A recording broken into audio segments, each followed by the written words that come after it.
তিনি দিলেন। কাজের ফাঁকে ফাঁকে ডাকো আমাকে, বলেন কাজের ফাঁকে ফাঁকে ডাকো আমাকে। আচ্ছা, কাজের ফাঁকে জিহ্বা নাড়তে অসুবিধা কোথায়? কোন অসুবিধা আছে? জিহ্বা নাড়বে, জিহ্বা নড়বে আমার, আমার জিহ্বা নড়বে জমিনে, রব্বে কারীমের জিহ্বা নড়বে আরশ আজিমে। আমার জিহ্বা নড়তে দেরি, এদিকে জিহ্বা নড়ে, ওদিকে আরশ নড়ে। বিশেষ হয় না?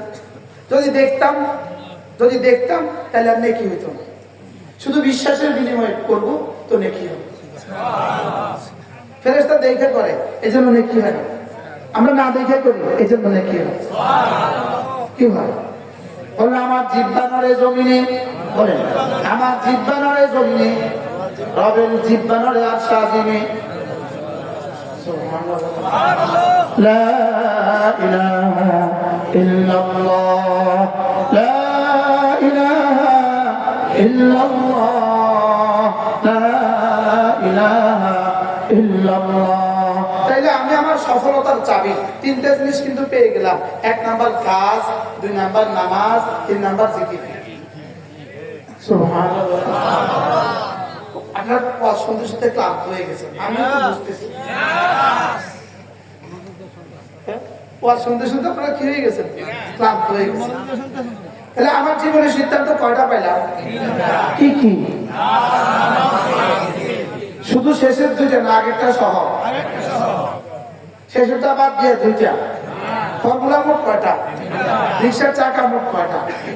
দেখেন এইখানে কিন্তু 3টা জিনিস আছে। মোবাইল আছে, সিম আছে, ব্যাটারি আছে। বুঝেন না কথা?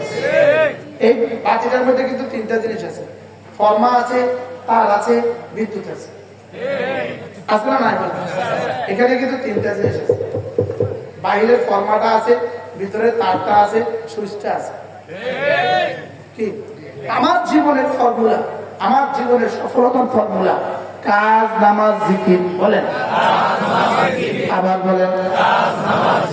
যে চায়ের দোকানে বসে থাকে তার জীবনের সফলতাটা কেমন হবে? যে শুধু কাজ করে নামাজ পড়ে না, তার জীবনের সফলতা কেমন? তাহলে কয়টা লাগবে? বলেন কি কি? আবার বলেন। আরে এটা যদি ডোনাল্ড ট্রাম্পের সামনে শোনানো যেত, সেও বলতো দেশ পক্ষে, সেও বলতো ঠিক বলেছে। কারণ ফর্মুলা দেয় ওরা তো তিনি বানিয়েছেন। কি এজন্য নবী দারদা রাদিয়াল্লাহু তাআলা আনহু قال قال رسول الله صلى الله عليه وسلم من قال لا اله الا الله 100 مرة لم يبعث الله يوم القيامة إلا ووجهه كالقمر في ليلة البدر أو كما قال عليه الصلاة والسلام। আল্লাহ নবী ارشاد করেন, ও আমার উম্মতেরা শুনো, তোমাদের মধ্যে কেউ যদি প্রতিদিন 100 বার কালিমা তাইয়্যিবা পড়ো, আমি নবী কথা দিলাম আল্লাহ তাআলা তাকে হাসরের ময়দানে তুলবেন না, অবশ্যই তুলবেন, তার চেহারা হবে পূর্ণিমার চাঁদের মতো। কবে পড়বেন? মওতের পরে। ألم يأن للذين آمنوا أن تخشع قلوبهم لذكر الله। রব্বুল আলামিন বলেন, মুমিনদের এখনো কি সময় হয়নি জিকিরের জন্য দিলটা নরম করা? জিকিরের জন্য দিলটা নরম করার এখনো কি সময় হয়নি? আপনি খেয়াল করেন, 10টা দোকান খোলার কথা, আপনি আপনার কর্মচারীকে 9:30 কি বলেন, এই রেডি হচ্ছে না কেন, এখনো কি সময় হয়নি? এটা কি আপনি আগের দিন 9টার সময় বলেন রেডি হচ্ছে না কেন, এখনো কি সময় হয়নি?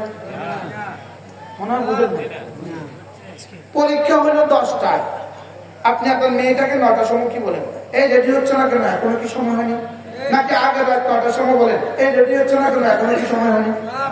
যদি মা আগের রাত 9টার সময় কি বলে, এই রেডি হচ্ছে না কেন, এখনো সময় হয়নি, মাইয়া কি করবে? কালকে 10টার পরীক্ষা, তুমি আমার রাতে 9টার পর রেডি হচ্ছে না কেন? বুঝেন নাই? যদি তাহলে বুঝা গেছে রেডি হচ্ছে না কেন, তোমার কি এখনো সময় হয়নি, এটা কখন বলে? সময় কাছে আসলে বলে। ঠিক আল্লাহ তাআলা বলেন, আল্লাহ তাআলা কি বলেন?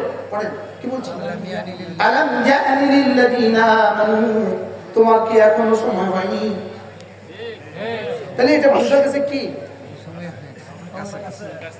এবার মুফাসসিরিন বলেন এই আয়াত আল্লাহ কখন বলেন? প্রতিটা মানুষ যখন 18 বছর বয়স উপনীত হয় 24 ঘন্টা রব্বে কারীম তাকে এলান শোনায়। এক এলান 24 ঘন্টা সারাদিন থেকে মাইকে এক এলান চলতেছে। আলাম ইয়াকনি লিল্লাযীনা আমানু আলাম ইয়াকনি লিল্লাযীনা আমানু। এই তো ঠোঁট নড়ছে না।